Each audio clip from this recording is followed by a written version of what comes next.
The grand hall of the Galactic Council stretched so far that the ceiling disappeared into artificial clouds. Daniel Hart stood in the center of the massive chamber, his hands clasped behind his back. He wore a simple black suit, nothing fancy.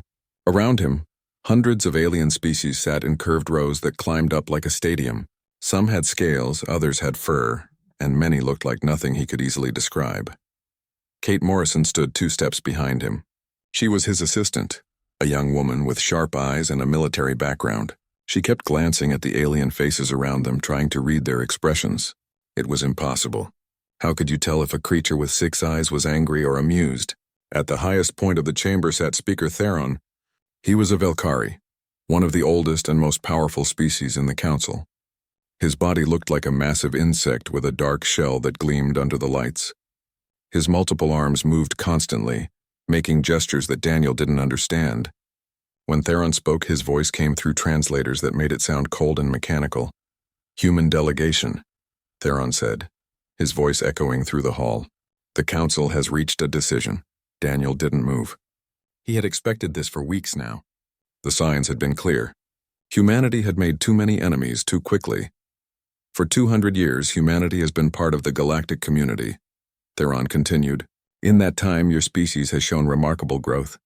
Also remarkable disregard for established protocols. Kate shifted her weight slightly. Daniel could feel her tension without looking at her. "You colonize planets without proper surveys," another council member called out. This one was a Talvorn with smooth blue skin and large black eyes. "You trade without following guild regulations. You build ships that violate safety standards. You rush where others proceed with caution." "We explore," Daniel said calmly. "We adapt. We learn. You disrupt," Theron cut in sharply. 17 formal complaints have been filed against human colonies in the past year alone.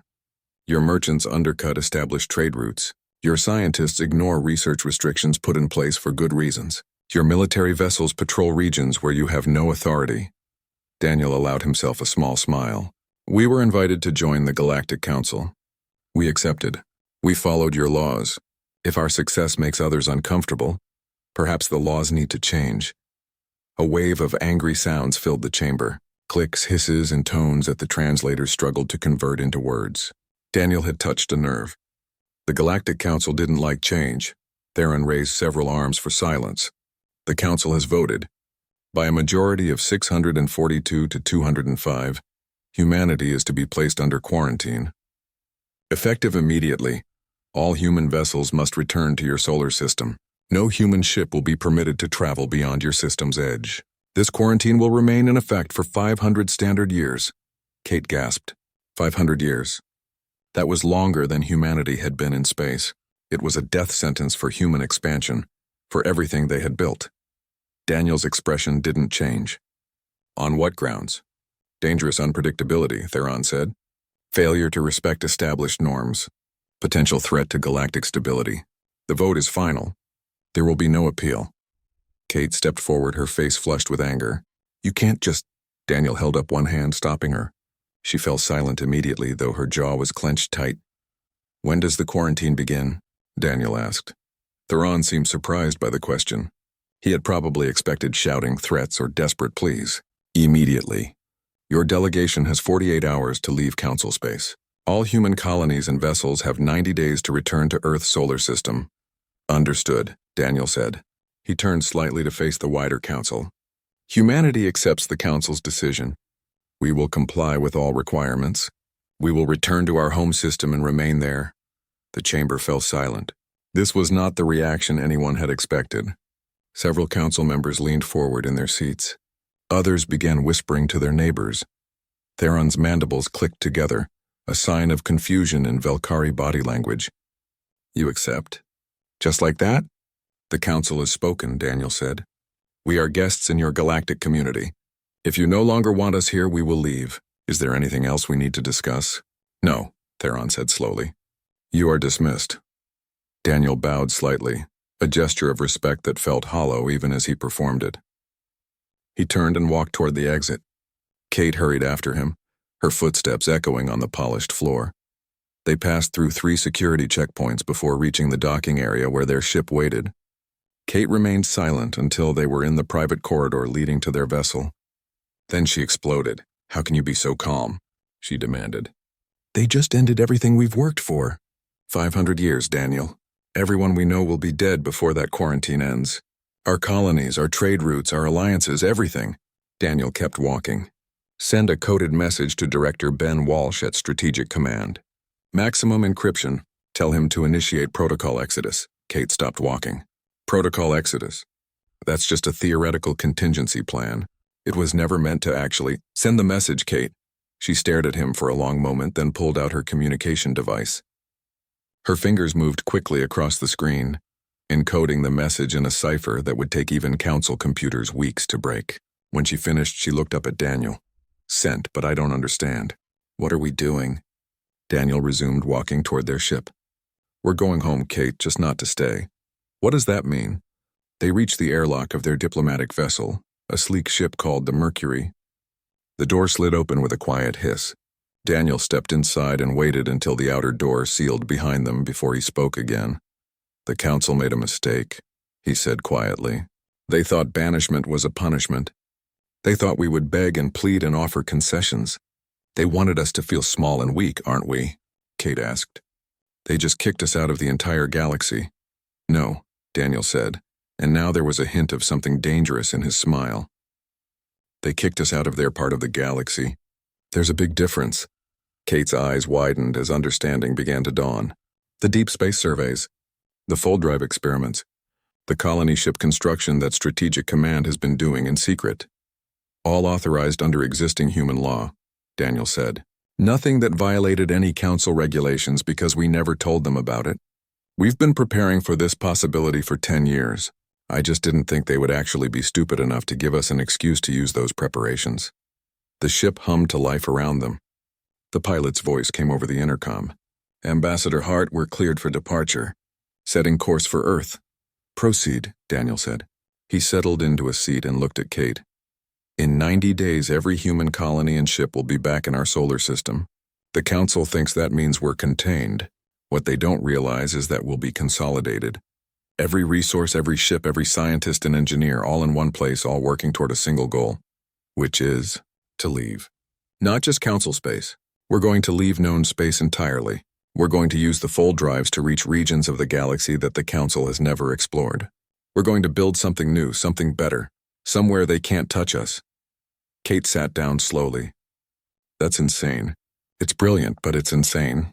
The fold drives are experimental. We don't know if they'll work over long distances. We don't know what's out there.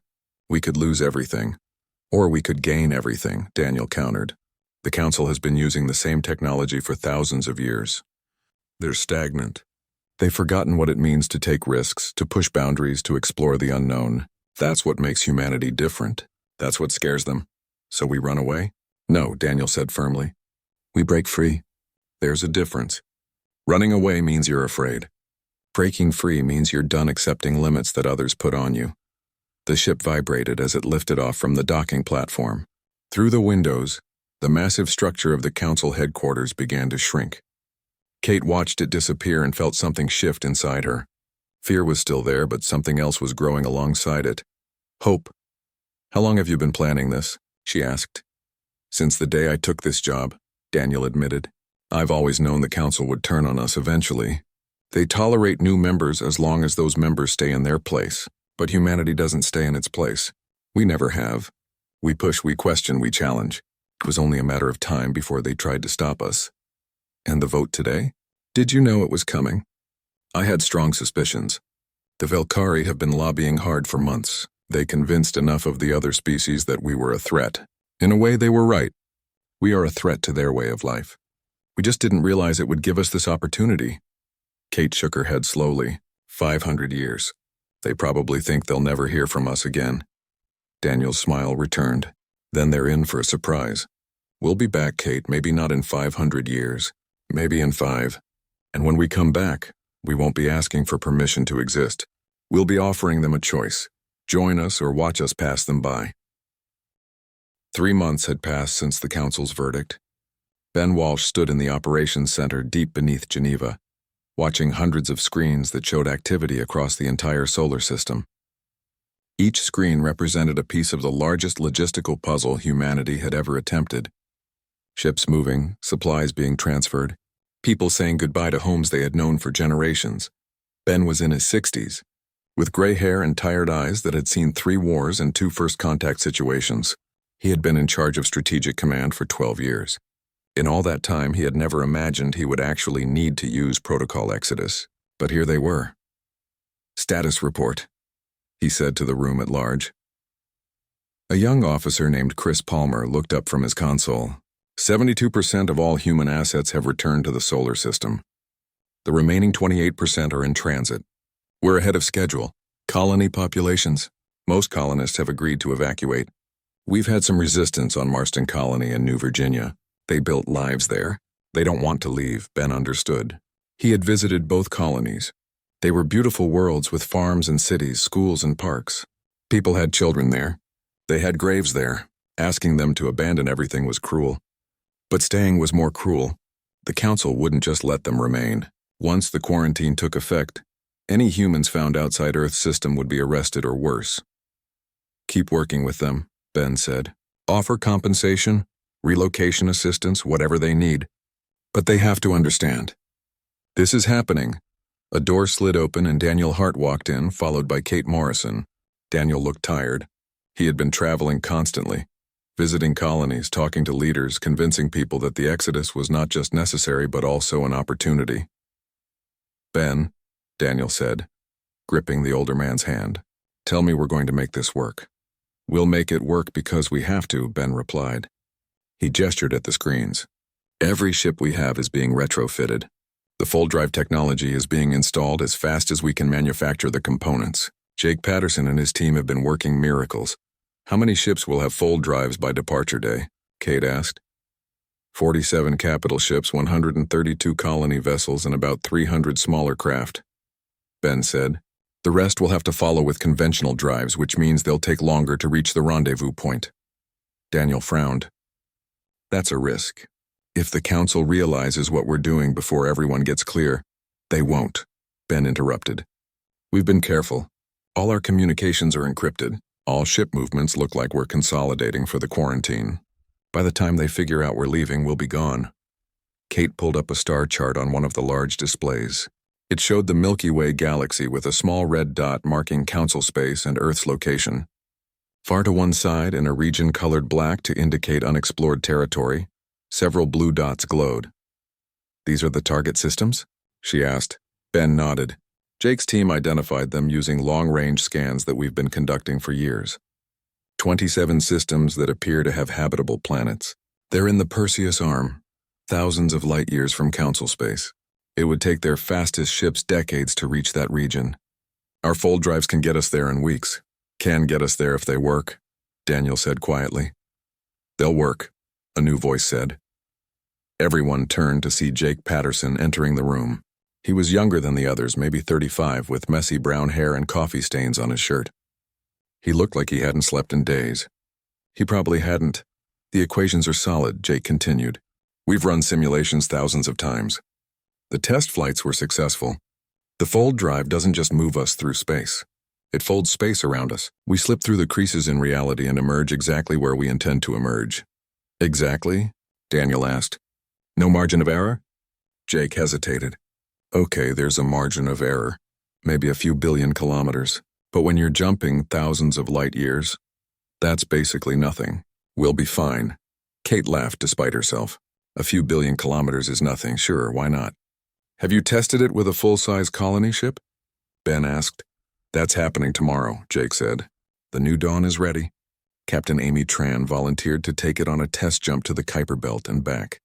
"If that works, we'll know the technology scales properly." Daniel looked at the star chart again. The black region seemed to pull at his attention. Unexplored space. The council had been content to map what they already controlled. They never looked beyond their borders. Why would they? They already had everything they needed, but humanity was different. Humanity always looked beyond the next horizon. "What do we know about those target systems?" Daniel asked. "Not much," Ben admitted. "Long-range scans show planets in the habitable zones. Spectroscopy suggests water, oxygen, and vegetation on several worlds, but we won't know for sure until we get there." "Could be dangerous," Kate said. Unknown diseases, hostile wildlife, environmental hazards we can't predict. Could be paradise, Jake countered. Could be worlds better than Earth, only one way to find out. Ben turned to face Daniel directly. Are we really doing this? Once we start, there's no going back. If something goes wrong, we're too far away for rescue. We'll be completely on our own. Daniel was quiet for a long moment. He thought about the council chamber, about Theron's cold voice pronouncing humanity's banishment. He thought about the look in Kate's eyes when she realized what he was planning. He thought about all the humans working right now to pack up their lives and trust in a plan that seemed impossible. We're doing this, Daniel said firmly. The council wanted to lock us in a cage. Instead, they're going to watch us fly away. And when we come back, we'll show them what humanity can accomplish without their rules and restrictions. The next day, half the solar system watched as the new dawn prepared for its test jump. The colony ship was massive, over 3 kilometers long, designed to carry 50,000 people and all the equipment needed to start a new civilization.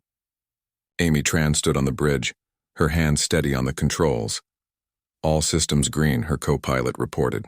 Full drive is charging. Amy opened a communication channel. This is Captain Tran to Strategic Command. We're ready to make history or become a very expensive fireworks display. Either way, it's been an honor. Ben's voice came back. Good luck, Amy. We'll see you on the other side. The fold drive activated. To observers watching from Earth and Mars, the new dawn simply vanished. One moment it was there, a massive shape against the stars. The next moment, nothing. Not even a flash of light. In the operations center, everyone held their breath. Seconds ticked by. Then minutes. Ben's hand gripped the edge of a console so hard his knuckles turned white. Come on, Amy, he whispered. 15 minutes after the jump, a signal came through. It was garbled at first, then cleared. Strategic Command, this is Captain Tran. Jump successful. We are in the Kuiper Belt, exactly where we planned to be. The fold drive works. Repeat, the fold drive works. Preparing for return jump now. Cheers erupted in the operations center. People hugged each other. Some cried. Jake Patterson sat down hard in a chair, relief washing over his face. 10 minutes later, the new dawn reappeared in Earth orbit. Amy sent another message. That was the smoothest ride I've ever had. This thing is incredible. When do we leave for real? Ben looked at Daniel. Well, Daniel smiled. Tell everyone. We leave in 2 weeks. The next 14 days were chaos. Ships loaded supplies until their cargo bays couldn't hold another container. Families said goodbye to the world they had known. Some people changed their minds and decided to stay behind as caretakers. Others who had planned to stay decided at the last moment to come along. Lisa Grant commanded one of the largest colony ships, the Horizon. She walked through the corridors, checking on the thousands of people who would trust her to get them safely to a new home. Many were scared. Some were excited. All of them were betting their lives on this plan. Captain Grant, a young woman, called out. She was holding a small child. Is it true we're going somewhere the council has never been? That's true, Lisa said. Is it safe? Lisa thought about lying, about offering false comfort. But these people deserve the truth. I don't know. But I promise you this. We'll face whatever we find together. We're not just passengers on a ship. We're pioneers. We're going to build something new. The woman nodded slowly, then smiled. My grandmother came to Mars on one of the first colony ships. She used to tell me stories about how scared everyone was. But they made it work. I guess we will too. I guess we will, Lisa agreed. On the last day, Daniel stood at a viewing platform on the moon, looking at Earth. The blue planet turned slowly below, clouds swirling across oceans and continents. Humanity had been born there, had learned to walk, to talk, to dream there, had built cities and fought wars and created art and music and literature there. Now they were leaving. Kate joined him at the window. Having second thoughts? No, Daniel said. Just saying goodbye. We're coming back, I know. But it won't be the same. We won't be the same. Kate nodded. The council thinks we're beaten. They think we're crawling home to hide. Let them think that, Daniel said. It'll make our return that much more surprising. 6 months had passed since the council's verdict. Zreth stood in the observation deck of his investigation ship, staring at Earth through the massive windows. The blue planet looked peaceful from this distance. Too peaceful. Zreth was a Talvorn, which meant his body was covered in smooth blue skin and his eyes were large and black. capable of seeing in multiple light spectrums. He had been an investigator for the Council for 40 years. He had solved crimes, tracked down smugglers, and uncovered conspiracies on 100 different worlds. But he had never encountered anything like this. Earth's solar system was empty. Not completely empty, of course. There were still automated systems running. Solar panels collected energy. Communication satellites orbited in their regular patterns. But the massive orbital stations that had housed millions of people were running on skeleton crews. The moon bases showed minimal life signs. Mars, which had been humanity's second most populous world, had fewer than 100,000 people left. "Where did they go?" his assistant asked. Her name was Kira, and she was young for an investigator. This was her first major assignment. "That is what we are here to discover," Zreth replied. Their ship descended toward Earth, following the approved approach vector. The Council had given Zreth full authority to investigate. Something was wrong. The long-range sensors that monitored Earth for quarantine violations had detected massive energy signatures 2 months ago. Then nothing. Silence. When the Council tried to contact Earth's government, they received only automated responses. When they sent scout ships to investigate, some never reported back. Others returned with strange stories of sensor malfunctions and navigation errors. Speaker Theron had finally ordered a full investigation. If humanity was violating the quarantine, there would be consequences. Zreth's ship landed at what had been the main spaceport in Geneva. The facility was vast, capable of handling hundreds of ships at once. Now it was nearly empty. A single human stood waiting on the landing pad. Chris Nelson was a middle-aged man with brown hair going gray at the edges. He wore casual clothes and a friendly smile that Zreth didn't trust at all. "Welcome to Earth," Chris said as Zreth and Kira descended from their ship. "I'm Administrator Nelson. I'll be your guide during your visit." "Where is everyone?" Zreth asked directly. He didn't believe in wasting time with pleasantries. Chris looked around at the empty spaceport. Most people left. The quarantine, you know.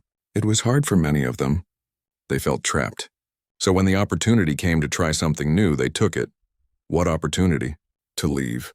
Zreth's eyes narrowed. The quarantine forbids humans from leaving the solar system. That's correct, Chris agreed. And for 6 months, humanity obeyed. We stayed right here just like you ordered. But the quarantine didn't say we had to stay forever, did it? It just said we couldn't travel beyond the system's edge. Once we had served our time, people were free to make their own choices. Served their time? Kira said. The quarantine is for 500 years. Chris smiled. Is it? I don't recall agreeing to that timeline. I recall being ordered to stay in the solar system immediately. We did, then we left. There's nothing in council law that says we can't leave. Zreth felt a pulse of anger. This human was playing word games. Where did they go? Away from council space, and Chris said. That's all I can tell you. It's all I know, really. The fleet left 2 months ago. They used some new kind of drive technology. I'm not a scientist, so I can't explain how it works. But they're gone. How many? Chris thought for a moment. About 11 billion people. Maybe 12. We didn't do a final count. Several thousand ships. Most of our resources and equipment. Everything we needed to start fresh somewhere new. Zreth stared at the human. 11 billion people didn't just disappear. Show me your records. Navigation logs, communication transcripts, departure manifests. Of course, Chris said cheerfully. Follow me. He led them into the main administrative building. It was clean but felt abandoned. Their footsteps echoed in empty corridors. Chris brought them to a large office filled with computer terminals. Here you go, he said, gesturing at the screens. All our records are open to you. Check whatever you want. We have nothing to hide. Zreth sat down at a terminal and began searching. Kira did the same. For the next 3 hours, they dove into humanity's files. What they found was both impressive and infuriating. The humans had kept perfect records of their departure. Every ship was logged. Every passenger was accounted for. Every cargo container was inventoried. But the destination coordinates were listed as beyond council jurisdiction, and nothing more. The navigation logs showed the fleet gathering at the solar system's edge. Then, according to the sensors, they had simply vanished. Not exploded, not jumped to faster than light speed in a way that could be tracked. They had disappeared as if someone had switched them off. What kind of drive system does this? Kira asked, frustration clear in her voice. A fold drive, Chris said helpfully. or at least that's what the scientists called it. Instead of pushing through space, it folds space around the ship, creates a bubble of compressed reality. The ship steps through a fold in spacetime and emerges somewhere else. Zreth looked up sharply. Fold drive technology is theoretical. It's been studied for thousands of years. No one has made it work. We did, Chris said with obvious pride. Humans are good at making impossible things work. It's kind of our specialty. And you didn't share this technology with the council? Why would we? You made it clear we weren't wanted. Besides, we developed it ourselves using our own resources. We didn't break any laws. There's no regulation that says we have to share our scientific discoveries with species that banished us. Zreth wanted to argue, but the human was right. Council law was very specific about technology sharing. Species were encouraged to share, but not required. Humanity had been careful to stay within the legal boundaries while completely ignoring the spirit of cooperation the council supposedly represented. Where did they go? Zreth asked again. I told you. Away from council space. That's all I know. You must know more than that. A direction. A distance, something. Chris shrugged. If I knew, I might tell you. But I honestly don't. The departure coordinates were kept secret. Only the fleet commanders knew the destination. And they're gone. Zreth stood up abruptly. We will find them. We will track their ships and bring them back to face justice for violating the quarantine. Good luck with that, Chris said. But I should warn you. 3 council scout ships have already tried to track the fleet. 2 came back after finding nothing. 1 never came back at all. That brought Zreth up short. What happened to the 3rd ship? No idea, it just disappeared. Same thing that happened to a Velcari military vessel that came snooping around last month. They followed what they thought was the fleet's trail. Then they were gone. No distress signal, no wreckage, nothing. Kira looked worried. Are you saying humans are attacking council ships? I'm not saying anything, Chris replied. I'm just telling you what happened. Maybe those ships found something they shouldn't have. Maybe they had accidents. Maybe they're still out there looking. I don't know. Zreth made a decision. We're leaving. I'm reporting this to the council immediately. Feel free to look around more if you want, Chris offered. You're welcome to stay on Earth as long as you need. We have plenty of room now, though I should warn you it gets pretty quiet here at night. They left the building and returned to their ship. As they lifted off, Kira looked at the sensor readings. Something's wrong, she said. I'm picking up energy signatures that don't match any known technology. They're faint, but they're there. It's like something invisible is watching us. Zreth checked his own sensors. She was right. There were ghost signals, barely detectable, scattered throughout the solar system, ships using stealth technology far beyond anything the council possessed. Humanity didn't just leave, he said slowly. They left watchers behind, ships we can't see, making sure the council doesn't try to follow. Can we track them? No, our sensors aren't good enough. They set course back to council space. Zreth spent the entire journey writing his report. When he arrived at council headquarters 3 weeks later, he requested an immediate meeting with Speaker Theron. The council chamber was in chaos when Zreth arrived. It seemed news of humanity's disappearance had already spread. Representatives from dozens of species were arguing loudly. Some demanded action. Others suggested leaving the humans alone. Theron called for order. Investigator Zreth, you have returned from Earth. Tell us what you discovered. Zreth stood in the center of the chamber, the same place where Daniel Hart had stood 6 months earlier. Humanity is gone. Approximately 11 billion people have left Earth's solar system using a new type of drive technology that leaves no traceable signature. They have taken virtually all their resources with them. Their destination is unknown, but it appears to be well outside council space. Outside council space? One representative called out. There's nothing out there. Just unexplored void. Apparently humanity found something, Zreth replied. Or they plan to build something. Either way, they're beyond our reach. They violated the quarantine, a Velcari military commander shouted. We must find them and bring them back. 2 years had passed since the Exodus. Nicole Harris stood on a balcony overlooking the first city of New Terra, and she still couldn't quite believe what they had accomplished. The city stretched out before her, a mix of human architecture and natural landscape. Buildings rose from cleared land, but trees still grew between them. Parks and gardens were everywhere. It looked nothing like the cramped, efficient colonies humanity had built in council space. Nicole was the governor of New Terra, the first and largest of the free colonies. She was 42 years old with dark skin and intelligent eyes that missed nothing. Before the Exodus, she had been a deputy administrator on Mars. Now she was responsible for 3 million people on a world that humans had discovered on their own. "Governor Harris," a voice called. She turned to see Jake Sullivan approaching. He was the head of colonial security, a former military officer with a serious face and cautious nature. "We need to talk about the eastern settlements. What's wrong?" "Nothing's wrong. That's the problem." Jake leaned against the balcony railing. 3 new towns have been established in the past month. No approval, no planning sessions, no coordination with the central government. People are just going out there and building. Nicole smiled. "Isn't that what pioneers do?" "It's chaos.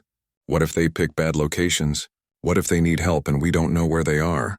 What if we let them figure it out?" Nicole interrupted gently. "Jake, we're not in council space anymore.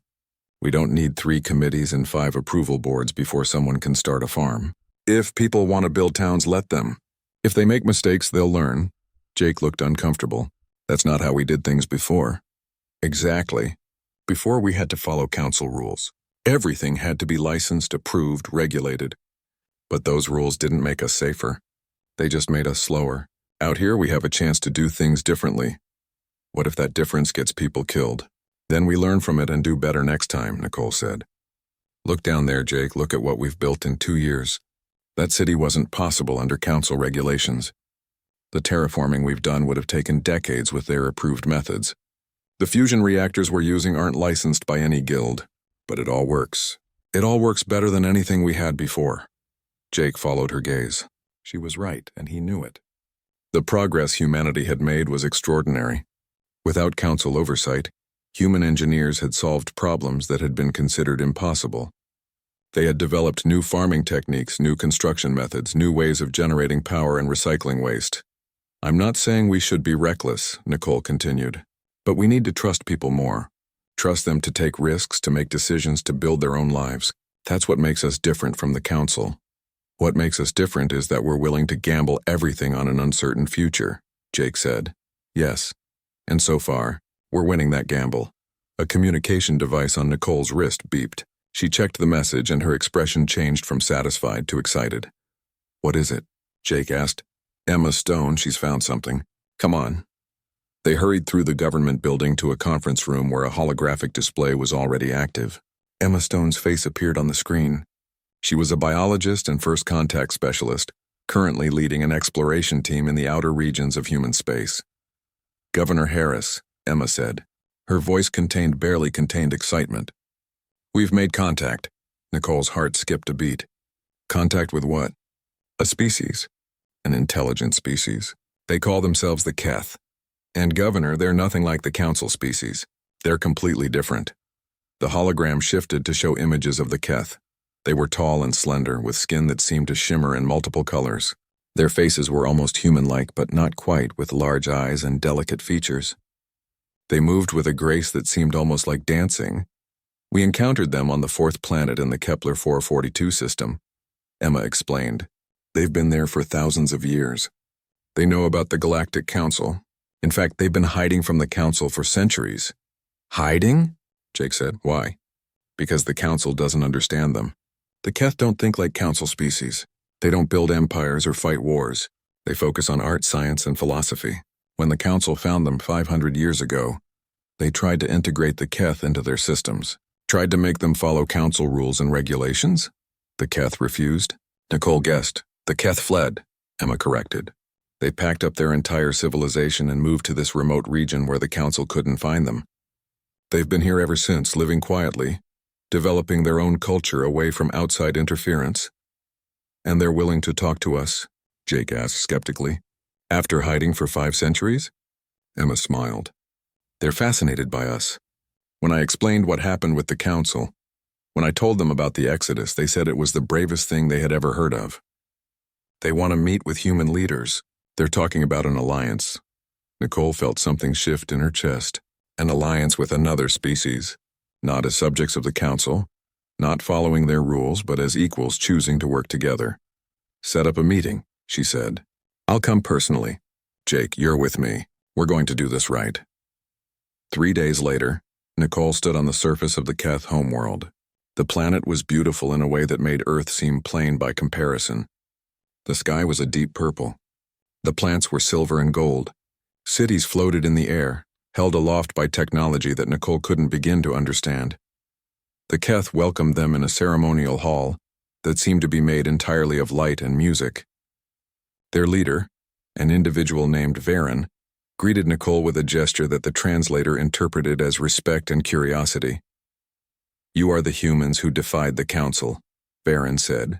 The Keith's voice was like wind chimes. "We have watched your species for some time. You are interesting. Different.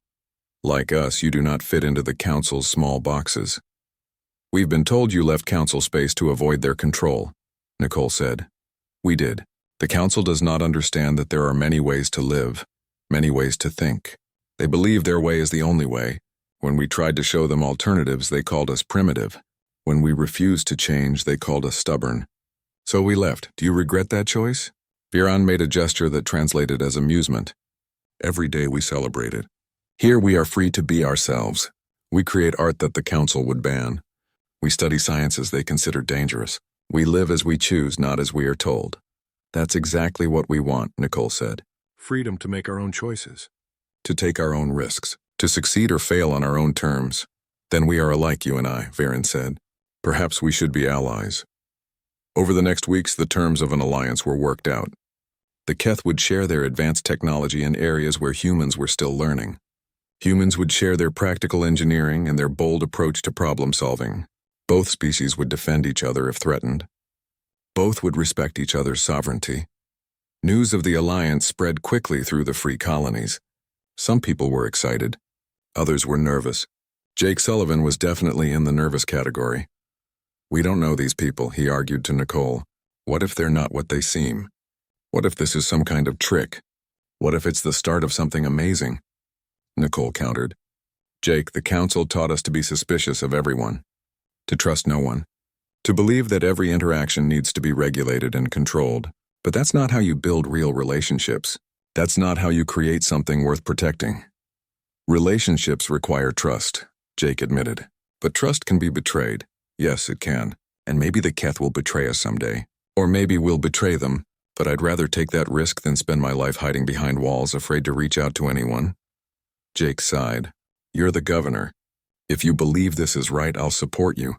But I'm keeping security tight just in case. I wouldn't expect anything less." The alliance was formally announced 6 months later. By that time, 3 more species had made contact with humanity. The Sardani, who were expert miners and loved human music. The Torvan, who were peaceful farmers fleeing council taxation. The Krell, who were explorers like humans and had been mapping the Perseus Arm for decades. Each species had a story similar to humanity's. Each had felt constrained by the council. Each had chosen freedom over security, and each was willing to join what was becoming known as the Alliance of Free Worlds. Daniel Hart arrived on New Terra for the first assembly of Free Worlds.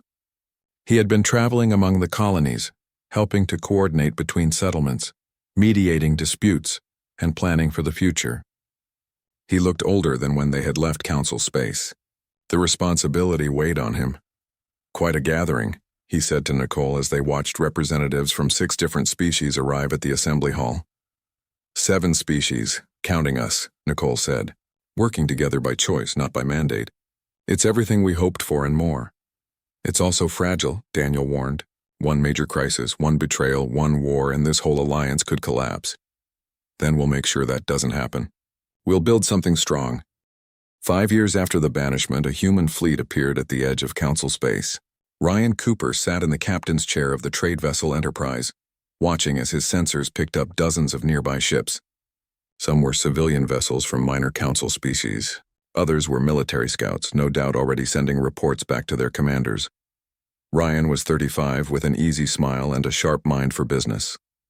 He had been a merchant in council space before the Exodus. Now he was back, but everything had changed. "Getting a lot of attention," his co-pilot noted. 15 ships have altered course to intercept us." "Let them look," Ryan said. "We're not hiding. Open a general communication channel. Time to announce ourselves." The channel opened. Ryan's voice carried across local space, reaching every ship and station within range.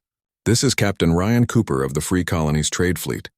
We come in peace with goods and opportunities for any interested parties. We're setting up at the neutral trading post at Kepler Station. Anyone who wants to do business will be there for the next 2 weeks." Silence followed his announcement. Then the communication board lit up with responses. Some were threats. Some were questions. But many were expressions of interest. Ryan smiled. "Plot a course for Kepler Station. Let's see who's brave enough to actually talk to us." Kepler Station was one of the few truly neutral trading posts in Council space. It was run by independent operators who didn't care about politics, only profit. It was also beyond the direct control of the major Council powers, which made it perfect for Ryan's purposes. When the human fleet arrived, they found the station crowded with ships. Word had spread fast. Species from across the region had come to see what humanity was offering. Ryan set up a display in one of the station's public markets. His crew laid out samples of human technology, advanced sensors that were smaller and more efficient than anything the Council guilds produced, medical equipment that was cheaper and more effective, ship components that cost half as much as standard Council parts but worked twice as well. A crowd gathered quickly. Merchants examined the goods with obvious interest. Scientists studied the technical specifications. Even a few military officers trying to look casual took notes. "How are you selling these so cheaply?" a merchant from a small species called the Parn asked. "The guilds charge 10 times this much for similar items." "We don't have guilds," Ryan explained. "We don't have licensing fees or regulatory costs or mandatory inspections that cost more than the products themselves. We just make things efficiently and sell them at fair prices." "The guilds won't like this," someone warned. "The guilds don't have to like it," Ryan said cheerfully. "Any species is free to trade with us. Unless the Council has made that illegal now, it hadn't." The Council had many rules about trade within their territory, but they couldn't forbid independent species from trading with outsiders. Ryan had checked the regulations carefully before planning this trip. Within 3 days, Ryan's cargo holds were empty. He had sold everything and taken orders for 10 times more. Merchants wanted to establish regular trade routes with the free colonies. Scientists wanted to visit human research facilities. Even a few small governments quietly expressed interest in closer relationships with humanity. But the real message wasn't about trade. It was about possibility. For thousands of years, the Council had told everyone that their way was the only way, that their regulations were necessary, that their guilds and licensing systems protected everyone. But here were humans, offering better products at lower prices without any of that structure. News of the human trade fleet reached the Council within a week. Speaker Theron called an emergency session. "This is unacceptable," he declared. "The humans were quarantined. They were banished. Now they return as if nothing happened, undermining our economic systems and corrupting independent species with their cheap goods and dangerous ideas." Daniel Hart appeared on a holographic display in the center of the chamber. He had not come in person. Instead, he transmitted from a ship safely beyond Council military range. "Speaker Theron," Daniel said calmly, "humanity respectfully disagrees with your characterization of events. We were not banished. We were quarantined to our solar system. We obeyed that quarantine for the required time, then chose to leave. The free colonies exist outside Council jurisdiction. In space you have never claimed or controlled. We are not your subjects. We never will be again. You cannot simply declare independence from the Council." Theron shouted. "We're not declaring independence. We never depended on you in the first place. We're simply informing you that the free colonies are a separate civilization with our own government, our own laws, and our own sovereignty. We're willing to establish diplomatic relations if you wish. We're happy to engage in fair trade, but we will not submit to Council authority." "This is rebellion." "This is freedom," Daniel corrected. "And if you check your own laws, you'll find we haven't violated any of them. We remained in our solar system as ordered. We left peacefully. We're now offering trade to anyone interested, unless the Council has become so tyrannical that it forbids free trade." The chamber erupted in arguments. Some Council members supported Theron's outrage. Others, especially representatives from smaller species who were tired of guild fees and regulations, looked intrigued by Daniel's words.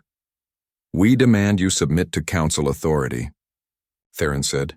"Demand all you want," Daniel replied. "We're not listening anymore." The transmission ended. Theron stood in silence, his mandibles clicking furiously. "Send the fleet," he ordered. Find their worlds. Show them the consequences of defying the Council. Admiral Lisa Grant received the warning 2 days before the Velcari fleet arrived.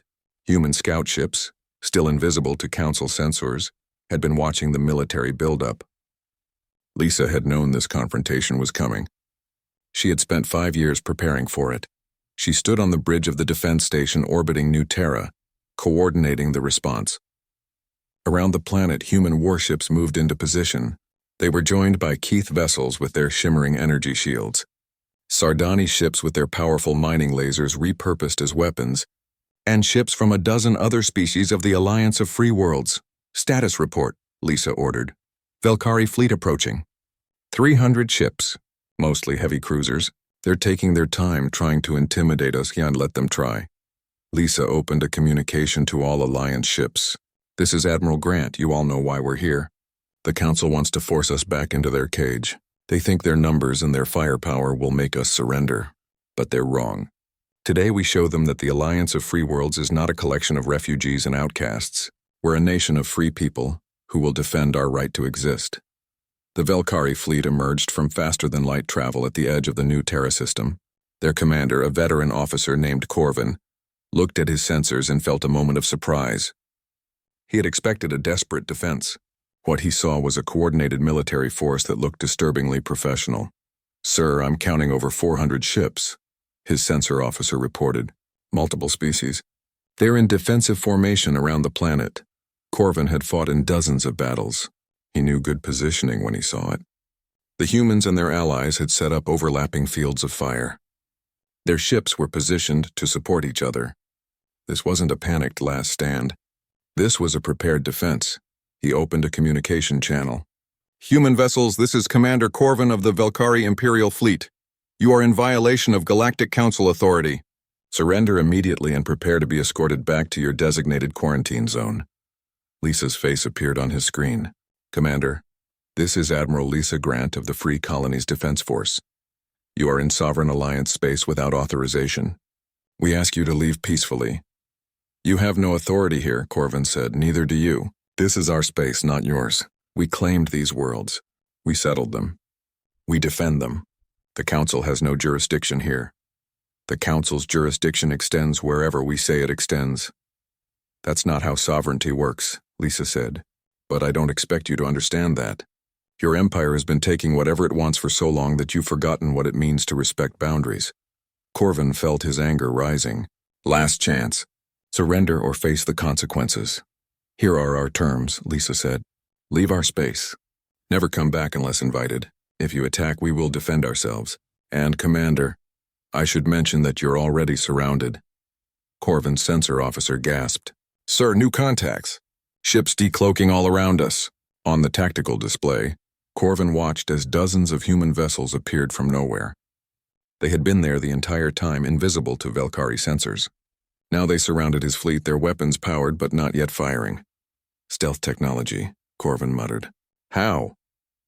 "We're very good at making impossible things work," Lisa said. "It's our specialty. Now, Commander, you have a choice. Leave peacefully or start a war you cannot win." Corvin studied the tactical situation. His fleet was larger, but the defensive advantage was significant. The stealth ships changed everything. He could order an attack, but casualties would be severe. And if he lost ships here, far from Council space, how would he explain it? More importantly, what would happen if word spread?